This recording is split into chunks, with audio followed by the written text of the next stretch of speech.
आज है day 12 of my 30 days Ramzan series challenge and आज हम बात करेंगे तरावी के बारे में। रमज़ान आता है, दिन में हम रोज़ा रखते हैं, शाम में हम इफ्तार करते हैं, बट रात की जो नूरानियत होती है, रात का नूर होता है ना, वो तरावी से होता है। तरावी ही सिर्फ रमज़ान मंथ के लिए ही है। रमज़ान का ईद का चांद दिखने तक हमको तरावी पढ़नी है, बेशक। बट मैंने जो तरावी पढ़ी वो आज ख़त्म हो गई। आज पूरा एक कुरान शरीफ मुकम्मल हो गया।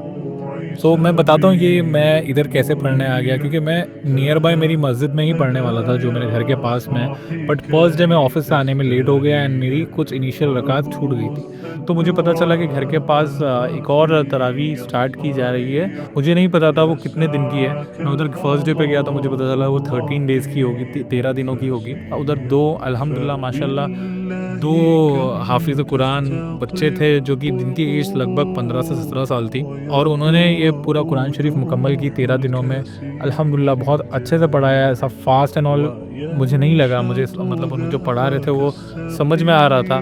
ऐसा नहीं होता कि तुम 13 दिन की पढ़ लो, 10 दिन की पढ़ लो, 15 दिन की पढ़ लो तो तुम्हारी तरावी ख़त्म हो गई है। तुमको तरावी ईद का चाँद दिखने तक, उससे पहले तक पढ़नी है। चाहे तुम कहीं पर भी पढ़ो, चाहे तुम्हारे घर में अगर तुम्हारे पास वक़्त है, तुम जमात के टाइम पे पहुँच पा रहे हो तो जमात के साथ अदा कर लो, और जमात के साथ नहीं पढ़ पा रहे हो तो तुमको घर पे पढ़ना ही है। फ़जर से पहले पढ़ लोगे तो बहुत अच्छी बात है, तुमको सवाब मिलेगा। रात की इबादत अल्लाह को बहुत ज़्यादा पसंद है और हमारी दुआएँ कबूल होती हैं। बेशक हम तरावी में लंबी-लंबी रकातें रहती हैं, हम उसमें खड़े रहते हैं और अल्लाह ताला को हमारी ये इबादत बहुत अच्छी लगती है। नबी करीम सल्लल्लाहु अलैहि वसल्लम ने एक हदीस में फ़रमाया है, सही मुस्लिम हदीस में फ़रमाया है कि जो बंदा, जो शख्स रमज़ान में ईमान के साथ और सवाब की नीयत के साथ क़ियाम करे, खड़े रहे, उसके पिछले सारे गुनाह माफ़ कर दिए जाते हैं। सुभान अल्लाह! तो सोचो, सिर्फ़ खड़े रहने से, सिर्फ़ अल्लाह के सामने रात भर खुद को प्रेज़ेंट करने से अगर हमारे गुनाह माफ़ हो रहे तो वो और हमें क्या चाहिए? इतना बेस्ट और इतना ईज़ी वे कहाँ मिलता है? तो बेसिकली ये रमज़ान महीने में बहुत बरकतें रहती है, बहुत बहुत अलग-अलग तरह के ना हमारे पास प्रेज़ेंट रहते हैं, बट हम उसका फ़ायदा नहीं उठा पाते हैं। हम उसका यूज़ ही नहीं करते हैं, उसको हम ऐसे ही गँवा देते हैं।